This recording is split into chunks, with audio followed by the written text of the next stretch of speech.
hukumallah.org.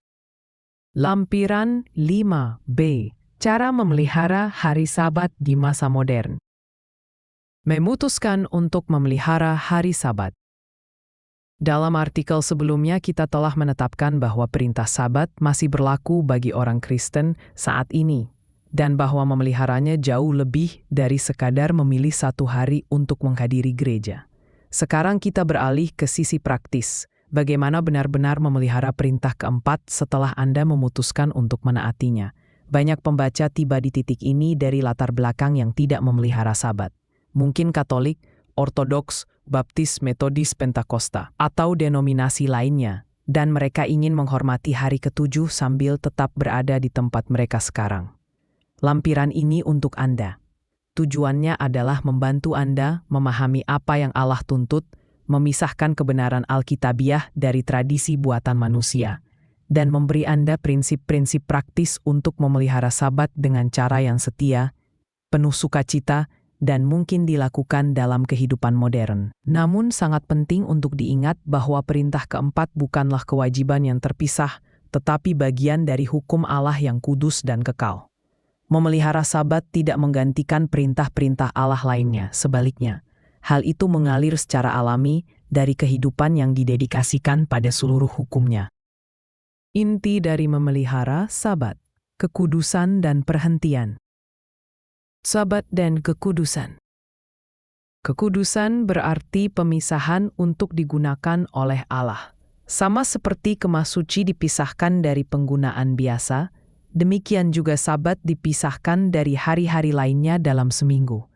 Allah meneladani ini pada penciptaan ketika Dia berhenti dari pekerjaannya pada hari ke-7 dan menguduskannya. Kejadian 2, dari 2-3 menetapkan pola bagi umatnya. Keluaran 20 dari 8-11 memanggil kita untuk mengingat hari Sabat dan menguduskannya. Nunjukkan bahwa kekudusan bukan tambahan opsional tetapi inti dari perintah keempat. Dalam praktiknya, kekudusan berarti membentuk jam-jam Sabat agar mengarah kepada Allah, meninggalkan aktivitas yang menyeret kita kembali ke rutinitas biasa, dan mengisi waktu dengan hal-hal yang memperdalam kesadaran kita akan Dia. Sabat dan perhentian. Bersama dengan kekudusan, Sabat juga merupakan hari perhentian. Dalam bahasa Ibrani, Syabat berarti berhenti atau menghentikan. Allah berhenti dari pekerjaan penciptaannya, bukan karena Dia lelah, tetapi untuk memberikan teladan ritme perhentian bagi umatnya. Perhentian ini lebih dari sekadar berhenti dari kerja fisik. Ini adalah keluar dari siklus normal pekerjaan dan konsumsi untuk mengalami kehadiran, penyegaran, dan keteraturan Allah. Ini adalah jeda yang disengaja untuk mengakui Allah sebagai pencipta dan penopang, mempercayai Dia untuk memelihara kita sementara kita berhenti dari usaha kita. Dengan merangkul ritme ini, orang percaya mulai melihat Sabat bukan sebagai gangguan, tetapi sebagai hadiah mingguan. Waktu yang kudus untuk menyelaraskan kembali prioritas kita dan memperbarui hubungan kita dengan Dia yang menciptakan kita. Keunikan hari Sabat. Hari Sabat unik di antara perintah-perintah Allah. Itu berakar pada penciptaan itu sendiri, dikuduskan sebelum ada bangsa Israel, dan berfokus pada waktu daripada perilaku saja. Tidak seperti perintah lainnya, Sabat menuntut tindakan sadar untuk meninggalkan rutinitas normal kita setiap 7 hari. Bagi mereka yang belum pernah mempraktikannya, ini bisa terasa baik menyenangkan maupun menantang. Namun justru ritme inilah, keluar dari yang biasa dan masuk ke perhentian yang ditetapkan Allah, yang menjadi ujian iman mingguan dan tanda kuat dari kepercayaan kita pada pemeliharaannya. Sabat sebagai ujian iman mingguan. Ini membuat Sabat bukan hanya sebuah ibadah mingguan tetapi juga ujian iman yang berulang. Setiap 7 hari, orang percaya dipanggil untuk meninggalkan pekerjaan mereka sendiri dan tekanan dunia untuk mempercayai bahwa Allah akan memelihara mereka. Di Israel kuno, ini berarti mengumpulkan 2 kali lipat mana pada hari ke-6 dan mempercayai bahwa itu akan bertahan sampai hari ke-7, Keluaran 16:22. Di zaman modern, ini sering berarti mengatur jadwal kerja, keuangan, dan tanggung jawab sehingga tidak ada yang mengganggu jam-jam kudus. Memelihara Sabat dengan cara ini mengajarkan ketergantungan pada pemeliharaan Allah, keberanian untuk menolak tekanan eksternal, dan kesediaan untuk menjadi berbeda dalam budaya yang mengagungkan produktivitas tanpa henti. Seiring waktu, ritme ini membentuk tulang punggung rohani ketaatan yang melatih hati untuk mempercayai Allah bukan hanya satu hari seminggu, tetapi setiap hari dan di setiap area kehidupan.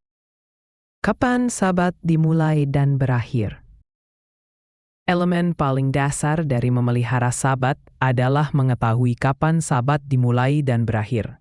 Dari Taurat, kita melihat bahwa Allah menetapkan Sabat sebagai periode 24 jam dari sore ke sore, bukan dari matahari terbit ke matahari terbit atau tengah malam ke tengah malam. Dalam Imamat 23-32 mengenai hari pendamaian, yang mengikuti prinsip waktu yang sama, Allah berkata, "Dari malam ke malam, kamu harus memelihara Sabatmu." Prinsip ini berlaku juga untuk Sabat mingguan. Hari dimulai saat matahari terbenam pada hari ke-6, Jumat, dan berakhir saat matahari terbenam pada hari ke-7, Sabtu. Dalam bahasa Ibrani, ini diungkapkan sebagai me-ereb ad-ereb, dari malam ke malam. Memahami waktu ini adalah dasar untuk menghormati Sabat dengan benar di era manapun. Praktik sejarah dan hari Ibrani.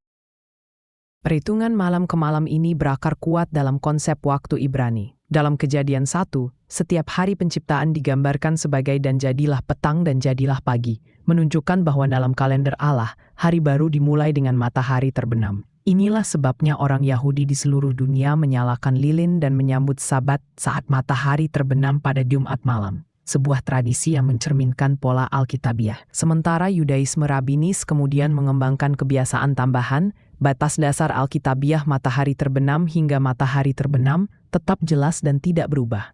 Bahkan di zaman Yesus, kita melihat pola ini diakui. Misalnya Lukas 23, 54-56 menggambarkan para wanita beristirahat pada hari Sabat setelah menyiapkan rempah-rempah sebelum matahari terbenam. Penerapan praktis saat ini. Bagi orang Kristen yang ingin menghormati Sabat hari ini, cara paling sederhana untuk memulai adalah menandai matahari terbenam pada Jumat sebagai awal perhentian Sabat Anda. Ini bisa sesederhana mengatur alarm atau pengingat, atau mengikuti grafik matahari terbenam setempat. Dalam bahasa Ibrani, Jumat disebut Yom Shisi, hari ke-6, dan Sabtu adalah Shabbat. Saat matahari terbenam pada Yom Shisi, Shabbat dimulai. Dengan mempersiapkan sebelumnya, menyelesaikan pekerjaan, tugas rumah tangga, atau berbelanja sebelum matahari terbenam, Anda menciptakan transisi yang damai ke jam-jam kudus. Ritme ini membantu membangun konsistensi dan memberi sinyal kepada keluarga, teman, dan bahkan pemberi kerja bahwa waktu ini dipisahkan untuk Allah. Perhentian, menghindari dua ekstrem. Dalam praktiknya, orang Kristen sering jatuh ke salah satu dari dua ekstrem saat mencoba beristirahat pada Sabat. Ekstrem pertama memperlakukan Sabat sebagai ketidakaktifan total, 24 jam tanpa melakukan apapun selain tidur, makan, dan membaca materi rohani. Meskipun ini mencerminkan keinginan untuk menghindari pelanggaran perintah, hal ini dapat melewatkan sukacita dan dimensi relasional hari itu. Ekstrem kedua memperlakukan Sabat sebagai kebebasan dari pekerjaan dan izin untuk hiburan yang berpusat pada diri sendiri. Restoran, olahraga, menonton acara berlebihan, atau mengubah hari itu menjadi liburan mini. Meskipun ini mungkin terasa seperti istirahat, hal itu dapat dengan mudah menggantikan kekudusan hari itu dengan gangguan. Perhentian Sabat yang sebenarnya. Visi Alkitabiah tentang perhentian Sabat terletak di antara kedua ekstrem ini. Ini adalah berhenti dari pekerjaan biasa, sehingga Anda dapat memberikan waktu, hati, dan perhatian kepada Allah. Kekudusan berarti dipisahkan untuk Allah. Ini dapat mencakup ibadah, persekutuan dengan keluarga dan orang percaya lainnya, tindakan belas kasihan, doa, belajar dan berjalan tenang di alam, aktivitas yang menyegarkan jiwa tanpa menyeretnya kembali ke rutinitas normal atau mengarahkannya pada hiburan sekuler. Yesaya 58:13-14 memberikan prinsipnya. Memalingkan kakimu dari melakukan kesenanganmu sendiri pada hari kudus Allah dan menyebut Sabat sebagai kesukaan. Dalam bahasa Ibrani, kata untuk kesukaan di sini adalah oneg, sukacita positif yang berakar pada Allah. Inilah jenis perhentian yang memberi makan tubuh dan roh, dan menghormati Tuhan atas Sabat. Seri ini dan banyak studi lainnya tentang hukum Allah dapat ditemukan di situs hukumallah.org.